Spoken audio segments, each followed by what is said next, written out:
में बिहेवियर है उसके हिसाब से देखेंगे तो जो गैस होगी वो रियल गैस होगी। हाँ जी, और आइडियल गैस के लिए क्या था? PV is equal to NRT या PV upon NRT is equal to 1। तो रियल गैस के लिए क्या होगा? वो जाएगा PV upon NRT, it may not be equal to 1 is equal to Z, जहां हमने कहा था जेड है कंप्रेसिबिलिटी फैक्टर, और ये जेड कुछ भी हो सकता था, 1 से कम भी, 1 से ज्यादा भी। अगर 1 से कम था तो हमने देखा है अट्रैक्टिव फोर्सेस डोमिनेट करते हैं गैस मॉलिक्यूल्स के बीच में।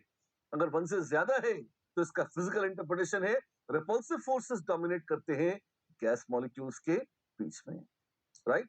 तो अगर आप देखें तो ये डिविएशन आता है कब? जब पीवी अपॉन आरटी, ये वीएम क्या है? V upon N is V bar और वी एम ऐसे लिखते हैं। मोलर वॉल्यूम कहते हैं इससे, इसका मतलब volume of 1 mole of gas, तो volume divided by number of moles ऐसे।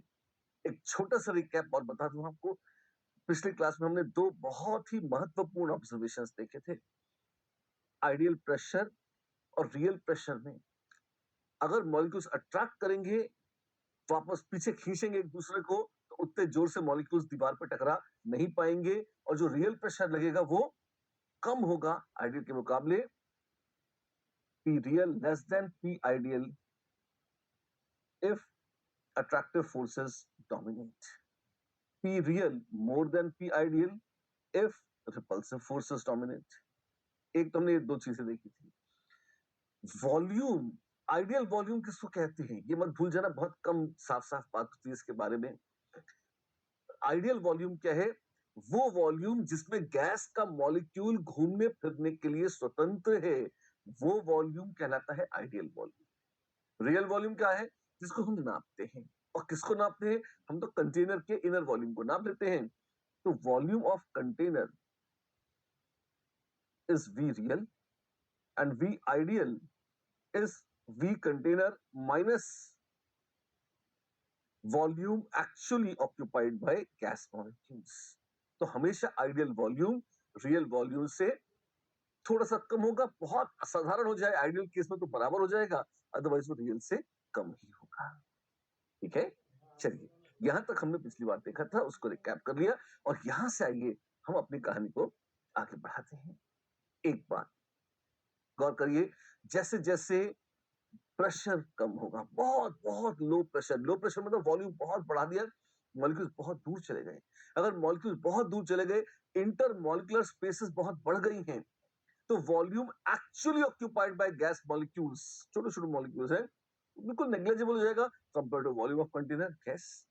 यही नहीं, पार्टिकल्स बहुत दूर है, अट्रैक्शन और रिपल्शन के फोर्सेस भी नेग्लिजिबल हो जाएंगे। जी हाँ, तो ये दोनों फोर्सेस लगभग जीरो हो जाएंगे।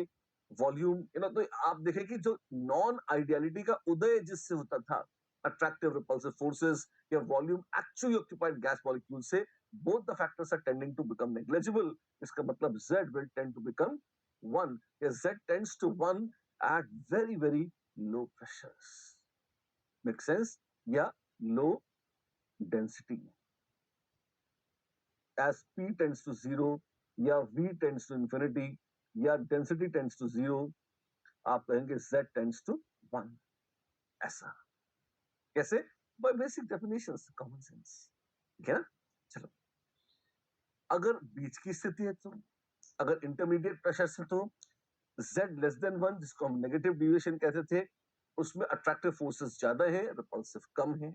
जी हाँ, और गैस को अगर कंप्रेस करेंगे तो खुशी खुशी कंप्रेस हो जाएगी, अट्रैक्शन डोमिनेट कर रहा है, कंप्रेस होने की टेंडेंसी भी अच्छी है।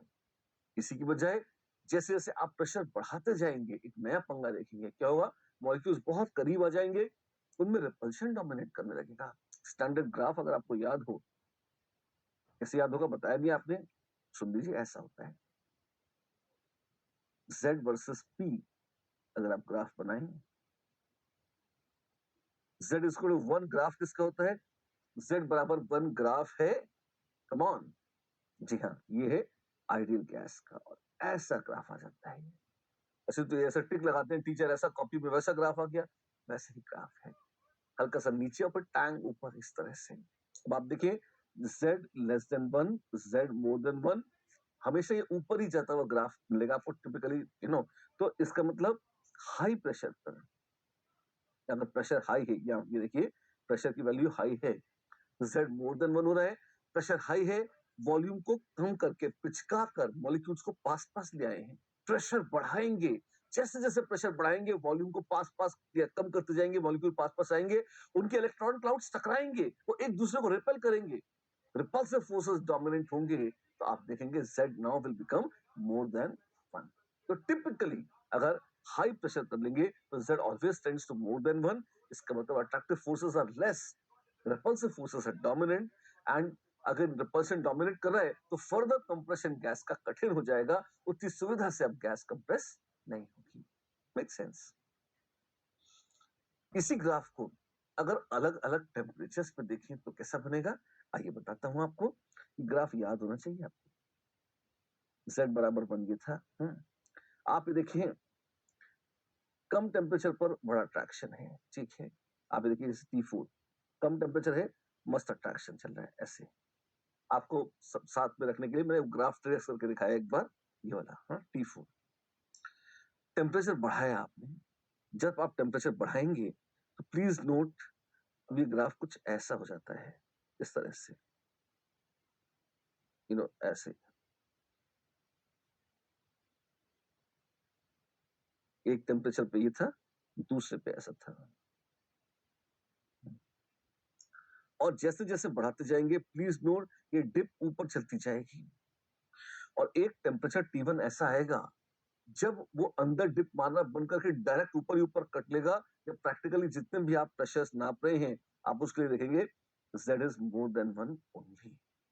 तो एक लिमिट से ज्यादा टेम्परेचर आ गया, टेम्परेचर बढ़ गया, मॉलिक्यूल जल्दी जल्दी चल रहे हैं और टकरा रहे हैं, उनसे भी रिपल्शन हो रहा है, प्लस आपने प्रेशर बढ़ा दिया है, तो कुल मिला के रिपल्शन ही रिपल्शन डोमिनेट कर रहा है। ऐसा है, मेक सेंस? ठीक है, चलो यहां पर एक बड़ा अद्भुत नाम आता है, एक टेम्परेचर है जिसको कहते हैं लोग बॉयल टेम्परेचर। वाह, ये बॉयल टेम्परेचर क्या है? The temperature at which the temperature at which Boyle's law is followed. Boyle's law ideal gas के लिए था, P1 V1 बराबर P2 V2। So the temperature at which the Boyle's law is followed by even a real gas for a very wide range of pressures, यानी कि Z की value 1 के बहुत करीब आ जाए तो हम कहेंगे कि वो बॉयल टेम्परेचर है। जैसे आप देखो, मैं ग्राफ बना के आपको दिखाता हूँ। मान लो एक टेम्परेचर ये है, तो ये ग्राफ है, हाँ जी। दूसरा टेम्परेचर है, उसमें ग्राफ कुछ ऐसा आ रहा है, ठीक है। और तीसरा टेम्परेचर है, उसमें ग्राफ कुछ ऐसे जा रहा है, फाइन। और हम अलग अलग टेम्परेचर ड्रॉ कर रहे हैं। चौथा है, और देन वी हैव पांचवा, इस तरह से है। तो इसमें क्लोजेस्ट टू Z बराबर 1, अगर Z बराबर 1 के सबसे करीब जा सकता है ग्राफ Z वर्सेस P का, तो हम कहेंगे जिस टेम्परेचर पर ये हो रहा है वो बॉयल टेम्परेचर है। ये अलग अलग आइसोथर्म्स हैं, कांस्टेंट टेम्परेचर लाइंस हैं। जैसे पुराना ग्राफ जो बना हुआ था उसको देखिए आप एक बार, 4 टेम्परेचर्स आपको दे रखी हैं। क्या बता सकते हैं इनमें से कौन सा temperature will be closest to Boyle temperature? P1। क्यों? Z बराबर 1 की लाइन ये है और T1 उसके करीब है। अच्छा होता कोई ऐसा टेम्परेचर जो लगभग इस इतना जाने की बजाय इस तरह से आ जाता। अगर ऐसा भी कुछ होता तो that would have been more close to the actual Boyle temperature, right? ठीक है, प्लीज नोट वो लाइन हॉरिजॉन्टल, रियल गैस की लाइन प्योरली हॉरिजॉन्टल कभी नहीं होगी। क्यों? हाई प्रेशर पर Z 1 नहीं रह जाएगा, तो पक्का 1 से ज्यादा तो होगा ही होगा। है? चलो, अब जब हम बॉइल टेम्परेचर की बात करते हैं तो आप ये देखिए इसमें होता क्या है। Please note, Z less than 1 है तो अट्रैक्टिव फोर्सेस डोमिनेट कर रहे हैं, मोर देन 1 है रिपल्सिव डोमिनेट कर रहे हैं, क्लोज टू 1 है इसका मतलब वो पॉइंट, वो टेम्परेचर प्रेशर कंडीशन, वो टेम्परेचर जब रिपल्सिव और अट्रैक्टिव फोर्सेस जस्ट एक दूसरे को बैलेंस कर लेते हैं, लगभग बराबर बराबर है, तब एक लार्ज रेंज ऑफ प्रेशर्स के लिए आइडियल जैसा बिहेवियर है, Z is close to 1, right? ठीक है, फिर दूसरा सवाल आता है कि भाई अलग अलग गैसों के क्या हम बॉइल टेम्परेचर कंपेयर कर सकते हैं? हाँ, कर सकते हैं। कैसे? जैसे जैसे inter molecular force of attraction बढ़ जाएंगे, वैसे वैसे गैस का बॉइल टेम्परेचर भी हमेशा बढ़ जाएगा। यानी कि अमोनिया का बॉयल टेम्परेचर नाइट्रोजन से ज्यादा होगा। हाँ जी। और अमोनिया से अच्छी हाइड्रोजन बॉन्डिंग होती है पानी में, तो पानी का बॉयल टेम्परेचर अमोनिया से भी ज्यादा होगा। हाँ, ऐसा ही होगा। सही। ये तो आसान है, ये बहुत ही आसान है। चलिए इसी बात पे आगे चलते हैं।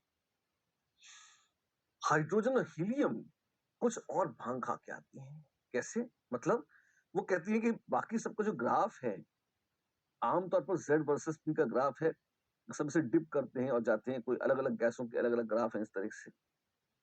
इनका जो ग्राफ है ये ऊपर-ऊपर ही निकल लेता है। मतलब ये इस तरीके से चल जाते हैं।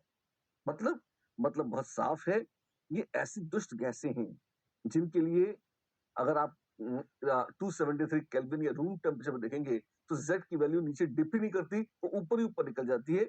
इसका मतलब हाइड्रोजन या हीलियम में नेग्लिजिबल अट्रैक्शन है। रूम टेम्परेचर पर भी रिपल्सिव फोर्सेस ही डोमिनेट करते रहते हैं इनमें। तो largely repulsive forces dominate in non ideal gases, in hydrogen and helium. इनके अलावा कोई भी आप दूसरी गैस लोगे तो रूम टेम्परेचर पर एटलीस्ट आप पाओगे 273 केल्विन पे आप पाओगे, डिप आती है फिर ऊपर जाता है। इसका मतलब कि लो प्रेशर पर थोड़ा अट्रैक्शन है, वेरी लो पर तो लगभग आइडियल है, थोड़ा पास लाओगे तो अट्रैक्शन है, और बहुत पास ले आओगे तब रिपल्शन फेस करना पड़ेगा।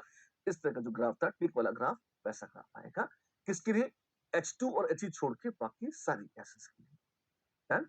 ठीक है। एक क्वेश्चन है इसी बात पे, देखिए। The volume of a gas A is twice that of gas B. VA is 2 times VB. The compressibility factor of a gas A is thrice that of B at same temperature. PA और PB का relation क्या होगा? N same है, ठीक है। इस अच्छा sorry वो भी दे रखा है, PA is M/2 times PB, fine. और हमें M निकालना है, कितना होगा? बहुत ही आसान है, क्या करेंगे? PV upon NRT is equal to Z। तो PV upon NRT is Z, ये A के लिए। ऐसे ही B के लिए डिवाइड करेंगे, N सेम है, R सेम है, T सेम है, तो आ जाएगा PA/VA upon PB/VB is equal to ZA upon ZB। ये तो आसान है। हाँ, सब्स्टिट्यूट कर दो। PA is M/2 times PB, cut गया। VA अपॉन VB कितना है? 2/1। यहां से देख लीजिए। इस ZA by ZB, ZA by ZB कितना है? 3/1। अरे वाह, ये तो बड़ा आसान है, तो ये भी कैंसिल हो गया, तो therefore M is equal to 3। Answer क्या आया? M is equal to 3। Plain substitution, compressibility वाली फैक्टर वाली रियल गैस इक्वेशन। एक और जैसी बात पे चलिए अगला क्वेश्चन देखिए। Select the incorrect statement for a real gas. In a low pressure region, repulsive forces dominate. ना, attraction dominate करता है low pressure में, गलत बात। Volume of the gas particles is not negligible in low pressure region. Actually, it is negligible in low pressure region. Gas behaves ideally at low pressure and low temperature. नहीं, low pressure and high temperature. Temperature low हो जाएगा तो condense करने लग जाएगी, तो गड़बड़ हो जाएगी, गलत बात है। In high pressure region, attractive forces dominate. नहीं, high pressure region में repulsive forces dominate. तो चारों गलत है। हाँ, गलत ही चुनना था। Select the incorrect statement कहा था, और incorrect A B C D चारों ही incorrect हैं। अरे तो चारों ही आंसर है। कैसा कलयुग है? जी हाँ, ऐसा ही है, A B C D। And this brings us to the next question, which says compressibility of a gas will be less than that of ideal gas at. Now, compressibility of ideal gas is 1. So, Z will be less than 1 at. Z less than 1, मतलब attractive forces dominate करेंगे कब? अच्छा, very high pressure नहीं, low pressure. Very high pressure is a bad idea. उसमें attractive forces dominate नहीं करते, low pressure. और temperature Boyle temperature से ज्यादा होगा या कम होगा, गर्म करते जाओगे तो अट्रैक्शन टूटता जाएगा। ठंडा रखो तो अच्छा है, temperature less than boil temperature. The correct answer is D. Delhi, D is the answer. ये तो एक जनरल झलक थी किसकी, कंप्रेसिबिलिटी फैक्टर की परिभाषा, Z वर्सेस P चार्ट्स की। और अब आते हैं उस इक्वेशन से, या उस इक्वेशन से रूबरू होते हैं जो पहला सक्सेसफुल अटेम्प्ट थी रियल गैसेस को अप्रोक्सीमेट करने का। क्या कहा आपने? अप्रोक्सीमेट करने का। जी हाँ, रियल गैसेस की वास्तव में एक भी इक्वेशन नहीं है। इनफैक्ट जैसे ही आप टेम्परेचर कम करेंगे तो आप पाएंगे कि रियल गैसेस लिक्विड या सॉलिड बन जाती हैं। हर टेम्परेचर और प्रेशर पर किसी भी पदार्थ के लिए कोई चीज चल जाए, कोई इक्वेशन चल जाए, ऐसी इक्वेशन को एक साथ ही सॉलिड, लिक्विड, गैस तीनों फेजेस के लिए एप्लीकेबल होना होता होगा। और ऐसी दुर्भाग्य से आज तक वैज्ञानिकों को एक भी इक्वेशन नहीं मिली है। तो ये कैसी है? इसमें हम कह सकते हैं कि आइडियल गैस में घपला ज्यादा था, रियल गैस की जो इक्वेशन है उसमें एरर्स कम होंगी, अप्रोक्सीमेशन बेटर है, एक्यूरेट ये नहीं है। कोई बात नहीं, और कुछ तो नहीं आता, यही सही। वॉन डर वाल्स पहला सक्सेसफुल अटेम्प्ट था। वॉन डर वाल्स महाराज की इक्वेशन है रियल गैस को क्लोजली रिप्रेजेंट करने का। आइए इसको देखते हैं। इसका बेसिक कॉन्सेप्ट हम कवर कर चुके हैं। क्या? अगर आप देखें तो कोई भी गैस, हम आइडियल गैस में तो हमने कहा था भी कोई अट्रैक्शन नहीं है, रिपल्शन नहीं है। वॉन डर वाल्स महाराज ने कहा कि ये बात ठीक नहीं है। क्या गलती है इसमें? उन्होंने कहा देखो भैया, बहुत सीधी सी बात है कि अगर किसी गैस को ठंडा करो तो लिक्विड जरूर बनती है। हाँ, इसका मतलब क्या है? लिक्विड के पार्टिकल्स तो तभी, और कोई भी पदार्थ लिक्विड तब बनता है जब पार्टिकल्स के बीच में अट्रैक्शन हो। इसका मतलब अट्रैक्टिव फोर्सेस गैस के मॉलिक्यूल में है तो सही। हाँ जी। और यही नहीं, अगर वो कंडेंस होकर लिक्विड बनती है तो लिक्विड के मॉलिक्यूल्स का वॉल्यूम क्या जीरो होता है? लिक्विड का जीरो वॉल्यूम होता है? नहीं, गैस के मुकाबले लिक्विड का वॉल्यूम कम जरूर होता है, पर हम देख सकते हैं ना इतना वॉल्यूम है। एक और बात ध्यान दो, लिक्विड्स कंप्रेसिबल नहीं होती। इसका मतलब लिक्विड के मॉलिक्यूल्स के बीच में कोई बहुत ज्यादा खाली जगह नहीं है। एज एन अप्रोक्सीमेशन ये भी कह सकते हैं कि जो भी है वॉल्यूम ऑफ लिक्विड, वो लगभग लगभग है volume actually occupied by gas molecules, at least वो क्लोज तो है। ठीक है। और लिक्विड का वॉल्यूम क्योंकि जीरो नहीं है, on liquefaction gases actually occupy a finite volume, they don't occupy zero volume, which means that volume जो हमने कहा था कि गैस के वॉल्यूम्स का, गैस के मॉलिक्यूल्स का असली वॉल्यूम नेग्लिजिबल होता है, चल जाता है, पर वो हमेशा चल जाए नहीं, क्योंकि फाइनाइट वॉल्यूम है, जीरो वॉल्यूम नहीं है। फाइन, ठीक है। तो आप सोचा था आपने ऐसा, वास्तव में मॉलिक्यूल शायद हैं थोड़े बड़े या सिग्निफिकेंट, कहने की बात यह है। ठीक है। यही नहीं, अट्रैक्टिव या रिपल्सिव फोर्सेस भी होते हैं। वॉन डर वाल्स महाराज ने सिर्फ कल्पना करी थी कि अट्रैक्टिव ही होते हैं। वॉन डर वाल्स इक्वेशन में एक असम्पशन है that intermolecular forces are only attractive. अच्छी बात है। अब आप ही देखिए, जैसे जैसे आप किसी रियल गैस को कंप्रेस करेंगे, ठीक है, तो जैसे जैसे कंप्रेस करेंगे आप देखते जाएं, वैसे वैसे आप, इट इज ऑलवेज पॉसिबल कि थोड़ा सा उसको लिक्विफाई भी कर सकते हैं, नो डाउट। अगर टेम्परेचर कम है और ज्यादा है तो भी आप अलग अलग वॉल्यूम, जब कम होगा टेम्परेचर आप नाप सकते हैं। किसी एक गिवन टेम्परेचर पर अलग अलग वॉल्यूम पे अलग अलग प्रेशर नाप सकते हैं और गैस का एक्सपेरिमेंटली बिहेवियर स्टडी कर सकते हैं। आइडियल गैस से उसकी तुलना कर सकते हैं और देख सकते हैं कि वो एग्जैक्टली मैच नहीं करता। Right? P ideal, V ideal, NRT था, लेकिन अगर पी और वी ये रियल किस है, जो आप नापेंगे वो रियल प्रेशर है, वो रियल वॉल्यूम है। जो आपने बैरोमीटर से या प्रेशर गेज से नापा है वो रियल प्रेशर है। जो आपने कंटेनर का वॉल्यूम नापा है वो रियल वॉल्यूम है। And that unfortunately is not equal to NRT. अच्छा, क्यों? होता ये है कि पी जो आपने नापा है, this is not equal to P ideal. अच्छा, अगर अट्रैक्टिव फोर्सेस है तो क्या था? अगर अट्रैक्टिव थे तो प्लीज नोट, जो रियल प्रेशर है वो आइडियल से थोड़ा सा कम हो जाएगा। क्यों? हमने पहले भी लॉजिक दिया था, फिर से रिपीट कर देते हैं। मॉलिक्यूल्स चल रहे हैं, इधर उधर चल रहे हैं, टकरा रहे हैं। जब वो मॉलिक्यूल्स आते हैं, दीवार से टकराते हैं, लौटते हैं, तो वो केटीजी के assumptions में आपको याद होगा, हमने कहा था कि मॉलिक्यूल्स आएंगे, टकराएंगे, लौटेंगे, मोमेंटम चेंज होगा, rate of change of momentum force है, फोर्स पर यूनिट एरिया प्रेशर है। मुद्दे की बात, प्रेशर कब लगता है? जब मॉलिक्यूल टकरा के लौटती है। जितनी भीषण टक्कर होगी उतना ज्यादा प्रेशर लगेगा। और मान लीजिए अगर मैं टकराने आ रहा हूं और आप मुझे पीछे खींच लेंगे, अरे कहाँ जा रहे हो, टक्कर क्यों मार रहे हो? मैं टकराने वाला था, आपने पीछे खींच लिया, तो मैं उतनी तेजी से टकरा नहीं पाऊंगा ना। अगर मैं उतनी तेजी से टकरा नहीं पाऊंगा तो प्रेशर थोड़ा कम लगेगा। अच्छा, तो अगर अट्रैक्टिव फोर्सेस हैं तो असली में जो प्रेशर लगेगा थोड़ा कम होगा। अगर अट्रैक्शन ना होता तो ज्यादा प्रेशर लगाते, अट्रैक्शन ना होता आइडियल बोलते, प्रेशर ज्यादा लगाते। इसका मतलब P ideal is more than P real if attractive forces dominate। और बॉन्ड वॉल्स ने माना है सिर्फ अट्रैक्टिव फोर्सेस है। तो उन्होंने कहा P प्लस कुछ कर देंगे तो वो आइडियल के बराबर हो जाएगा। कुछ क्या है? उन्होंने कहा मैं रखूंगा P plus A upon V M square is P ideal. V M क्या है? वो है V by N, number of moles. अच्छा, ये क्या कहां से लिख दिया ये वॉन डर वाल्स महाराज ने लिखा। ए अपॉन बी स्क्वायर ही क्यों लिखा? हाँ, लिखा।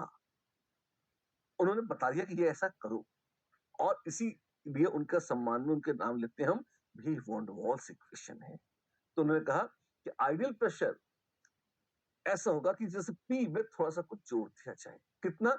ए plus B square. VM molar volume, volume upon number of moles में पता है क्या है। ए क्या है? ए एक कांस्टेंट है जिसको कहलाता है कहा जाता है वॉन डर वाल्स कांस्टेंट। अच्छी बात है। और वॉल्यूम का क्या करेंगे? आपको याद होगा वी आइडियल और वी रियल में हमने क्या रिलेशनशिप बताई थी? हमने कहा था रियल वॉल्यूम तो डब्बे का वॉल्यूम है, हाँ जी, उसमें कुछ मॉलिक्यूल्स कम कर दो, कुछ जगह कम कर दो, तब आएगा वो वॉल्यूम जो मॉलिक्यूल्स के घूमने फिरने के लिए उपलब्ध है। और जितना वॉल्यूम मॉलिक्यूल्स के घूमने फिरने के लिए उपलब्ध है वही कहलाता है real volume, sorry ideal volume. तो आइडियल वॉल्यूम क्या है? जितने वॉल्यूम में मॉलिक्यूल्स घूम सकते हैं, जो है डब्बे का वॉल्यूम माइनस कुछ, भाई कुछ क्या है? एनबी। ये एनबी कहां से आया? बॉन्ड वॉल्स ने कहा मैंने बताया, मेरी इक्वेशन है, मेरा नाम लो और लिख दो।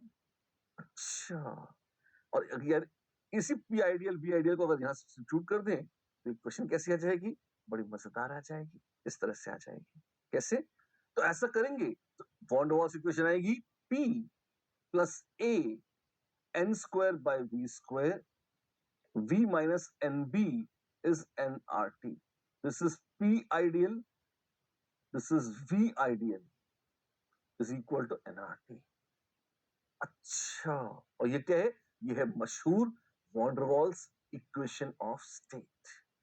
वाह, एक नई इक्वेशन है। हाँ जी, आपने तो वीएम लिखा था, वही चीज है। आप देखें PV is NRT, therefore pvm is equal to RT। अगर vm को आप v अपॉन n ले लो, ठीक है, आप ऐसे लिख दो, तो p plus A upon V M square, V M minus B is equal to R T. आप चाहो तो नंबर ऑफ मोल से डिवाइड करके इस फॉर्म में भी लिख सकते हो। इस फॉर्म में दोनों एक ही सेम इक्वेशन है। वी एम को आप वी अपॉन एन लिख दोगे, तो इसमें ये लगा दोगे तो ये इक्वेशन दूसरी वाली आ जाएगी। ये है van der Waals equation of state. A and B are called van der Waals constants. A and B are called van der Waals constants। अच्छा, A और B हैं क्या? Constants क्यों है? देखिए, van der Waals constants are independent of temperature, pressure, volume, but they do depend on nature of gas। What is that meaning? Nature of gas पे depend करते हैं। इसका मतलब क्या है? इसका मतलब नाइट्रोजन के लिए ए और बी की वैल्यू कुछ अलग होगी, हाइड्रोजन के लिए ए की और बी की वैल्यू अलग होगी, अमोनिया के लिए अलग होगी। गैस बदलेंगे तो कॉन्स्टेंट्स ए और बी की वैल्यू बदलती जाएगी, पर जब तक गैस वही है तब तक ए और बी की वैल्यू कांस्टेंट है। आप गैस नहीं बदलेंगे तो ए और बी नहीं बदलेंगे। पर बताते क्या है? What does A represent? आप एक बार देखें, ए की यूनिट्स अगर भी लिख रखी है, वो तो आप निकाल सकते हो, कोई बहुत बड़ी चीज नहीं है। A represents intermolecular forces of attraction. जैसे जैसे मॉलिक्यूल्स के बीच में अट्रैक्टिव फोर्सेस बढ़ते जाएंगे, वैसे वैसे आप पाएंगे बॉन्ड वॉल्स कांस्टेंट ए की वैल्यू बढ़ती जाएगी। अच्छा, और उतने ही मजे से क्योंकि अट्रैक्शन बढ़ गया है तो कम प्रेशर पर ही गैस मजे से लिक्विड बन जाएगी, लिक्विफेक्शन की टेंडेंसी बढ़ती जाएगी। Higher the value of A, higher are the intermolecular forces of attraction and easier it is to liquefy the gas. Lower pressure पर ही लिक्विड बन जाएगी या ज्यादा टेम्परेचर पर भी लिक्विड बनने के चांस रहेंगे। क्यों? इतना ठंडा नहीं करना पड़ता, अट्रैक्शन है तो पहले लिक्विड बन जाती है इसलिए। ठीक, चलो बी क्या रिप्रेजेंट करता है उसको भी देखेंगे, पर एक चीज और ध्यान रखिए, ए में हमने सबसे की पॉइंट आपको बता दिया है, वो intermolecular forces of attraction represent करता है। अब जो जो properties intermolecular forces of attraction से संबंधित है उन सबका गैस कर सकते हो आप। अगर ए ज्यादा होगा तो सरफेस टेंशन ज्यादा होगा, ए ज्यादा होगा तो विस्कोसिटी ज्यादा होगी, ए ज्यादा होगा तो बॉइलिंग पॉइंट ज्यादा होगा, ए ज्यादा होगा तो इवेपोरेट होने की टेंडेंसी कम होगी या वेपर प्रेशर कम हो जाएगा। अच्छा, तो बहुत सारी चीजें बोल दी आपने। जी हाँ, और कैसे देखेंगे ये? Intermolecular force of attraction, chemical bonding पढ़ा है हमने, बिल्कुल उसी कॉन्सेप्ट से देखेंगे। आराम से देख सकते हैं आप, जैसे पोलर मॉलिक्यूल्स में ज्यादा होगा, नॉन पोलर मॉलिक्यूल्स में कम होगा। Make sense, right? अच्छी बात। एक क्वेश्चन है जैसी बात पे, choose the correct order regarding the value of A. पानी, कार्बन डाइऑक्साइड, आर्गन, सही लग रहा है। पानी पोलर है, एच बॉन्डिंग होती है, CO2 नॉन पोलर है पर बड़ा मॉलिक्यूल है, आर्गन नॉन पोलर है और एकदम मोनोटॉमिक है, सबसे छोटा है। A is correct and B is definitely wrong. C, krypton, argon, neon, helium, जी हाँ ये भी सही है। डाउन द ग्रुप चलेंगे, साइज बढ़ जाएगा और जैसे जैसे साइज बढ़ जाएगा instantaneous dipole, induced dipole attraction बढ़ जाएंगे और ए की वैल्यू बढ़ जाएगी। Make sense? तो A and C are the correct answers. ये तो हुई ए की बात। वॉल्यूम करेक्शन में क्या किया था? हमने कहा था V माइनस एन बी। अब यहां बी को और ढंग से देखिए, बी क्या रिप्रेजेंट करता है? बी रिप्रेजेंट करता है volume actually occupied by 1 mole of gas molecules. B represents the volume which is actually occupied by 1 mole of gas molecules. कभी कभी लोग इसे एक्सक्लूडेड वॉल्यूम कह सकते हैं, volume that is not available for free movement, इस तरह से। तो देख सकते हैं, प्रोसेस तुमने पहले एक्सप्लेन भी कर दिया आपको। वी आइडियल क्या है? जो डब्बे का वॉल्यूम था माइनस एक्सक्लूडेड वॉल्यूम आप घटा देंगे तो वो आ जाएगा, उसको हम बी से रिप्रेजेंट करते हैं। कैसे था? V बराबर V माइनस या V ideal is V minus n times B। P लिख लीजिए, volume actually occupied by 1 mole of gas molecules। कितना होता है इसे हम एस्टिमेट कर सकते हैं बहुत मजे से। कैसे? B is 4 multiplied by volume of 1 mole of gas molecules। अभी तो एक्चुअली क्या ऑक्यूपाइड, तभी 4 से क्यों मल्टीप्लाई कर रहे हैं बता दूंगा, पहले उसको देख लीजिए क्या है। ये एक्चुअली ट्रूली स्पीकिंग ये एक्सक्लूडेड वॉल्यूम है और ये 4 into 4/3 pi R cube into Na, जहां R is radius of each molecule and N is of course Avogadro's number, not a big deal। तो 4 इंटू वॉल्यूम, एक मॉलिक्यूल का volume है 4/3 pi R cube, एक मोल का है 4/3 pi R cube into Na, उसको 4 से मल्टीप्लाई करेंगे तो B आ जाएगा। अच्छा, ये 4 से क्यों मल्टीप्लाई किया आपने? आप ध्यान देखो, बहुत आसान है। एक मॉलिक्यूल है ये, हाँ, कभी टक्कर होती है तो कितने मॉलिक्यूल चाहिए? 2। मान लीजिए 2 मॉलिक्यूल में टक्कर हुई। अब टक्कर में क्या सरफेस से टच हो जाए, इससे ज्यादा टक्कर हो नहीं सकती। लेकिन मॉलिक्यूल कहाँ है? जैसे हम मान लेते हैं कि सेंटर ऑफ मास जो है, पहले का सेंटर ऑफ मास यहाँ है, दूसरे का सेंटर ऑफ मास यहाँ है। दूसरे का सेंटर ऑफ मास कितने करीब जा सकता है? कितने करीब जा सकता है इसके? वो जा सकता है 2r, इससे करीब नहीं जा सकता। तो मैं कहूंगा कि एक्चुअली ये पूरा एक बड़ा वॉल्यूम, जो हरा वाला स्फीयर आप देख रहे हैं, हमारा वाला जो पार्टिकल है, इसका सेंटर ऑफ मास इस पूरे ग्रीन स्फीयर में कहीं नहीं आ सकता। तो कहने को तो पार्टिकल की रेडियस कितनी है? आर है तो उसका वॉल्यूम होना चाहिए 4/3 पाई आर क्यूब, पर दूसरे पार्टिकल का सेंटर ऑफ मास एक बड़े वॉल्यूम में नहीं आ सकता, which is 4/3 pi into 2r की cube, which is 8 times 4/3 pi R cube. आप सही है, ये तो 8 गुना हो गया, आपने तो 4 गुना लिखा है। हाँ जी, क्यों?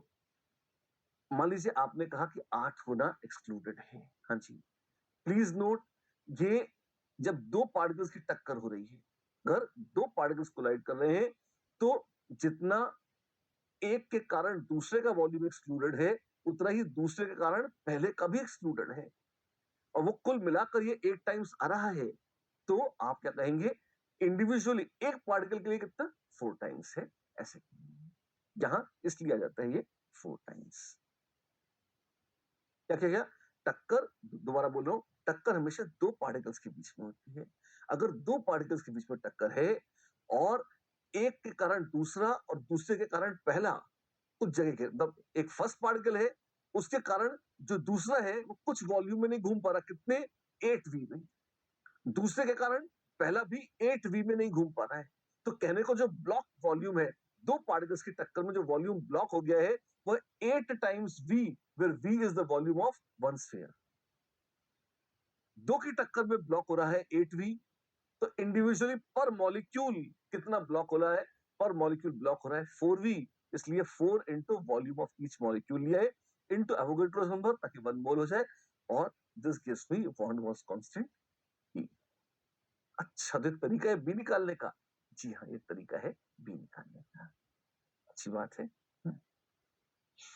अब आप ये देखिए, बी किस पर डिपेंड करता है? B depends on the size of gas molecule, higher B means bigger size. जैसे जैसे मॉलिक्यूल का साइज बढ़ जाएगा, वैसे वैसे वॉन वास कांस्टेंट बी की वैल्यू बढ़ जाएगी। ठीक है, एन मोल्स के लिए इतना आ गया। इसी बात पे question, the van Waals constant B of a gas is so much, the radius of gas atom can be expressed in scientific notation as itna, calculate z। ठीक है, now b is 4/3 pi r cube na into 4, ये लिखा है 4 pi into 10⁻⁴ litres पर मोल। Unit size substitute करें तो गड़बड़ हो जाएगी। This should be equal to 4/3 pi, तो अपनी जगह है ही सही, आर क्यूब, हमें आर निकालनी है, इंटू एन ए 6 इंटू 10⁻23 पर मोल होता है ये, इंटू 4 पर मोल कट गया।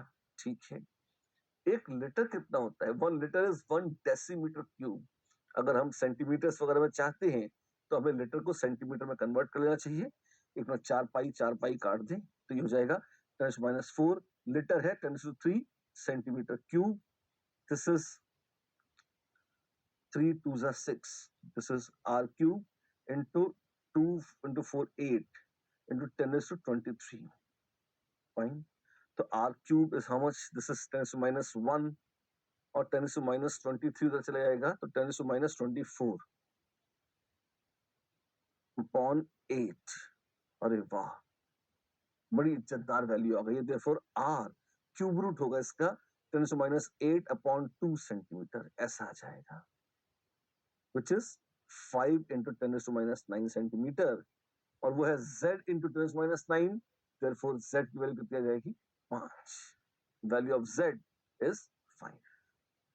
सिंपल फॉर्मूला सब्स्टिट्यूशन है, सॉल्व कर ले। ऐसे क्वेश्चन जेई में आते हैं तो आ जाते हैं, बहुत ही सस्ते फॉर्मूला सॉल्यूशन भी पूछ लेते हैं किसमें, रियल गैसेस में। तो don't lose a track of such things, right? एक और हो जाए, which of the following are correct statements? Van der Waals constant A is a measure of attractive force between gas molecules, yes. Van der Waals constant B is also called co-volume या excluded volume, co-volume भी बोलते हैं, हाँ बोलते हैं, ठीक है। B is expressed in liters per mole, ठीक है। A is expressed in atmosphere liters square per mole square, check कर लो। A क्या था? Sorry, P plus A n square by V square, ये था। तो अब इनको जोड़ रहे हैं तो यूनिट सेम होनी चाहिए, इसका मतलब an²/v² की यूनिट भी प्रेशर की होगी, एटमॉस्फेयर A की units into mole square upon litre square. तो A की यूनिट्स है एटमॉस्फेयर, लीटर स्क्वायर पर मोल स्क्वायर।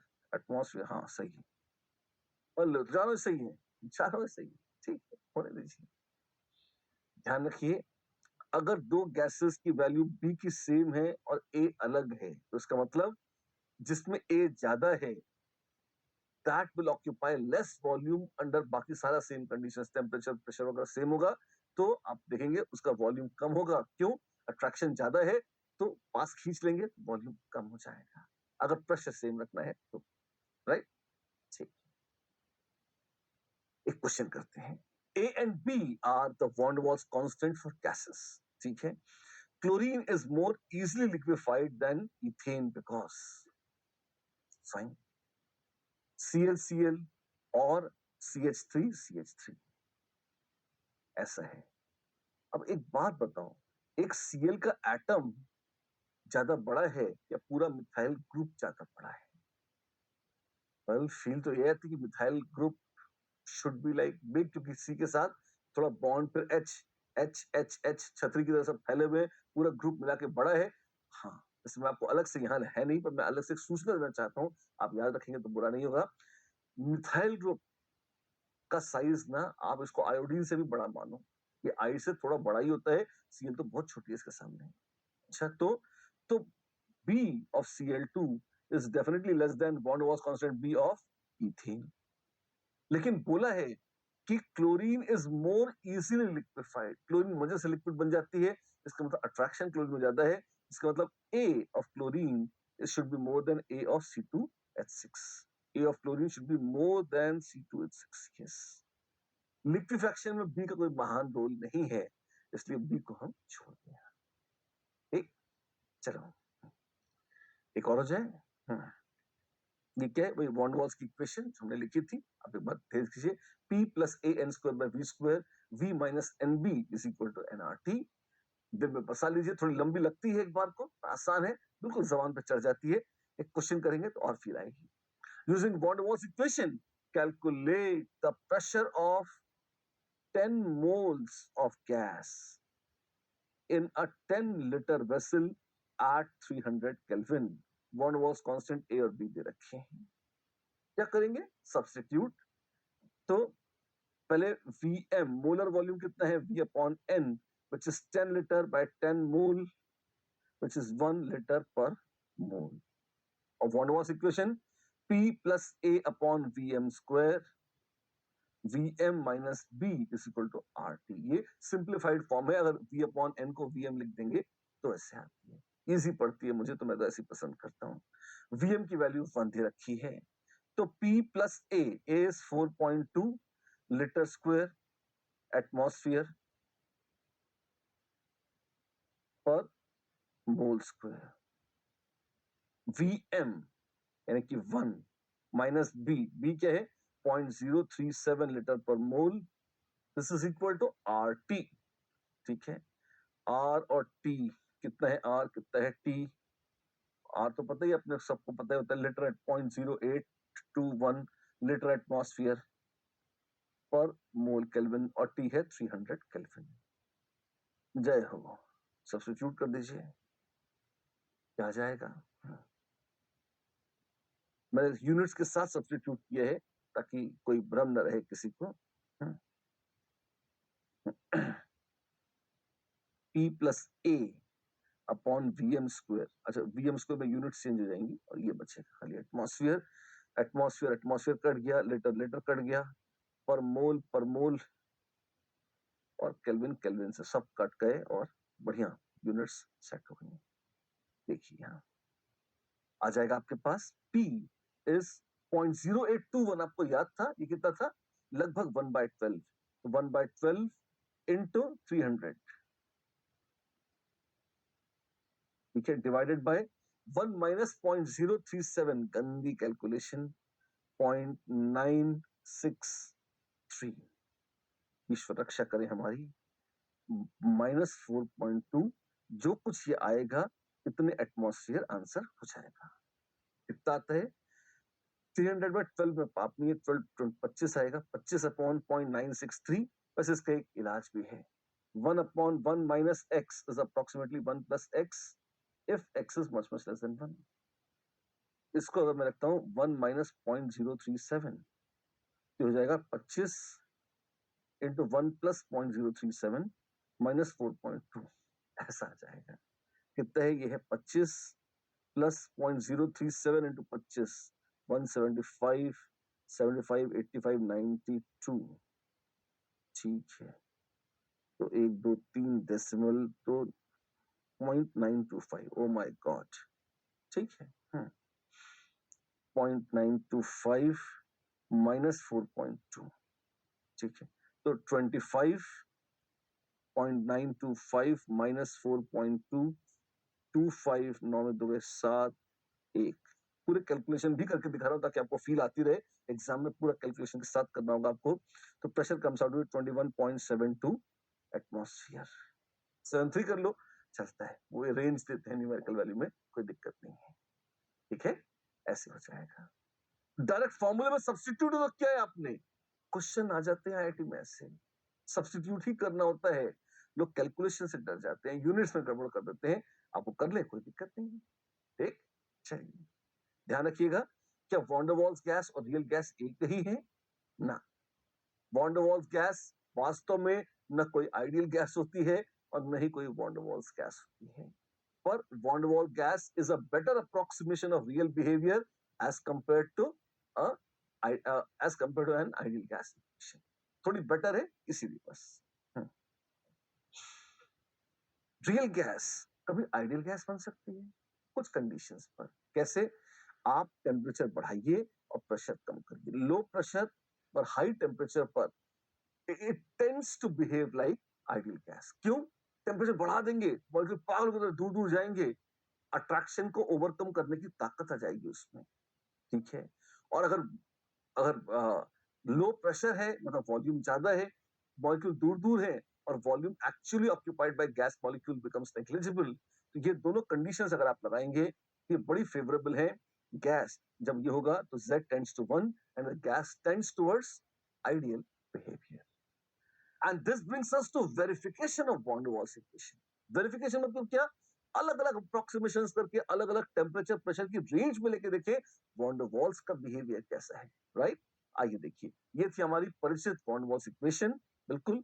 और अब देखिए, अगर प्रेशर लो है और टेम्परेचर बहुत हाई ना सही, मॉडरेट टेम्परेचर है, मतलब एक कंडीशन थी क्या कि टेम्परेचर हाई और प्रेशर लो, तो Z इज अप्रोक्सीमेटली 1 और गैस लगभग आइडियल है।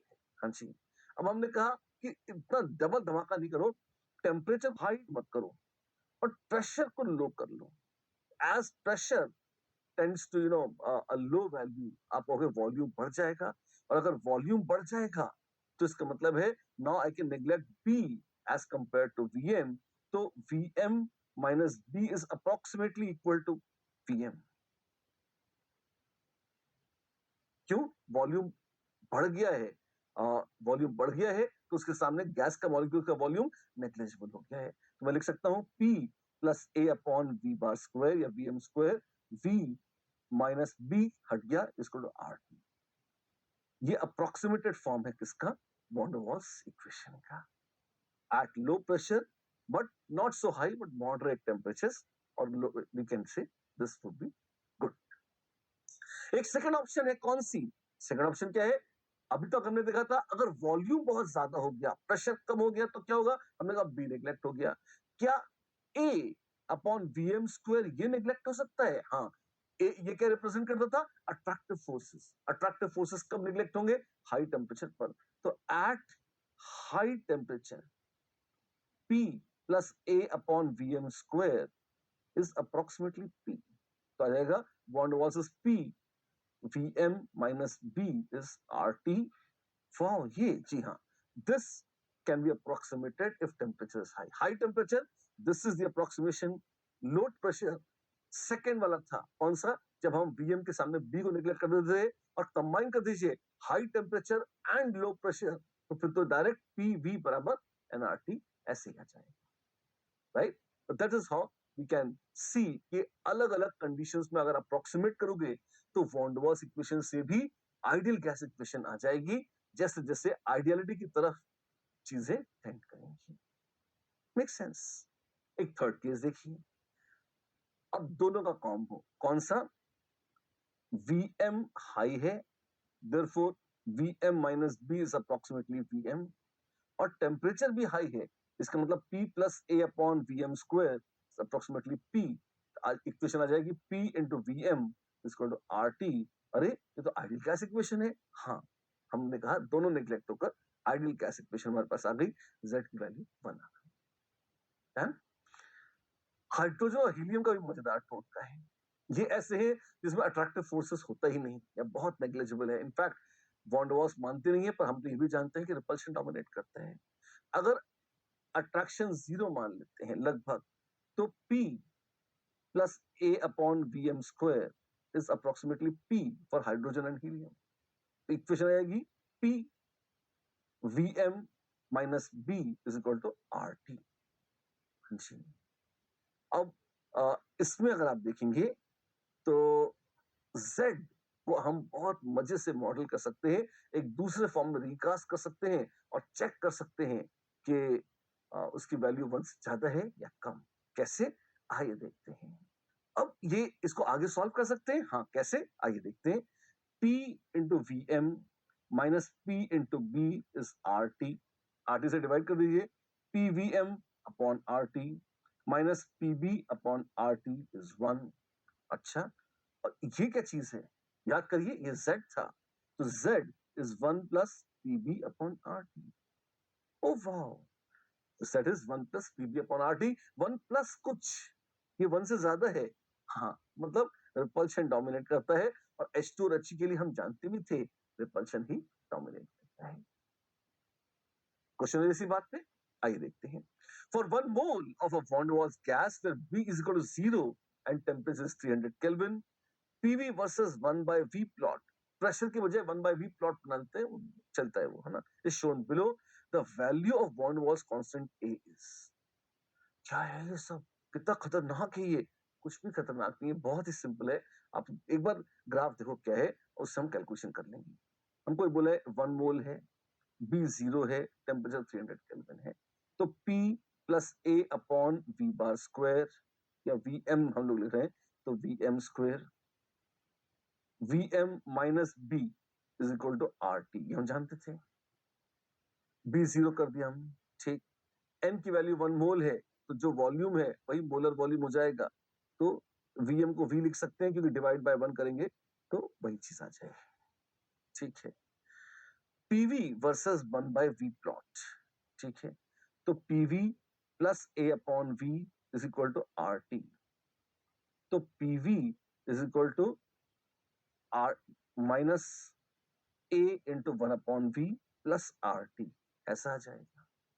नाउ PV Y बराबर mx plus C, slope is minus A, intercept is RT, ये आ जाएगा। बहुत मुश्किल नहीं है। Van der Waals constant A कैसे निकालेंगे? स्लोप से। स्लोप निकाल लें, बिल्कुल निकाल लेते हैं। कैसा आएगा? आइए देखें। ये कितना है? 2.1 से 2.46, सॉरी 20.1 से 24.6, तो slope is y by x opposite by adjacent tan theta, तो 24 वर्सेस 4.5, ये लेंथ है 4.5 लीटर एटमॉस्फेयर पर मोल, ठीक है, डिवाइडेड बाय यहां तक वॉल्यूम 1 बाय वी कितना है? ये है 3 मोल पर लीटर, 3 मोल्स पर लीटर, ठीक है। डिवाइड कर दीजिए, मोल कट गए, और क्या जाता है? Slope comes out to be 1.5 litre square atmosphere, ऐसा करके आ जाता है, ठीक है। तो ए की वैल्यू, सॉरी कटेंगे नहीं, वो मोल मल्टीप्लाई हो जाएंगे। और मोल स्क्वायर, ऐसे आ जाएगा। स्लोप नेगेटिव है, फाइन, तो माइनस ए, माइनस के साथ रहेगा ये, विच इज माइनस ए, तो ए की वैल्यू आ जाएगी 1.5। Value of van Waals constant A is 1.5 atmosphere liter square per mole square. There we are. एक और question, a gas described by van der Waals equation कैसा करती है, behaves similar to an ideal gas to the limit of large molar volumes। चलेगा, बहुत large molar volumes हो जाएंगे, z tends to 1, ये हमने देखा था।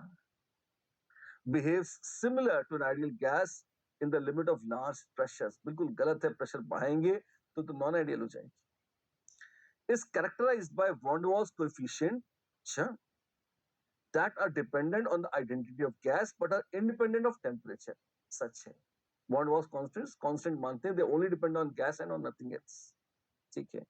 has the pressure that is lower than the pressure exerted by same gas behaving ideally, जी हाँ, van der Waals में हम सिर्फ अट्रैक्टिव फोर्सेस मानते हैं, तो रियल प्रेशर आइडियल से कम ही होगा, तो ए सी डी तीनों सही हैं।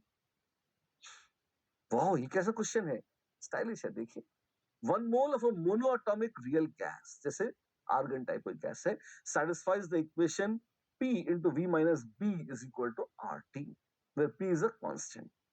The relationship of interatomic potential V with the interatomic distance R for a gas is given by, इसमें आप देखें P V minus B is equal to RT है, इसमें A upon VM square लगभग 0 है, नेग्लिजिबल है। इसका मतलब relationship of inter atomic potential with distance, distance के साथ आपस में अट्रैक्शन, इंटर एटॉमिक पोटेंशियल क्या चीज है, अट्रैक्शन की फोर्स की बात हो रही है।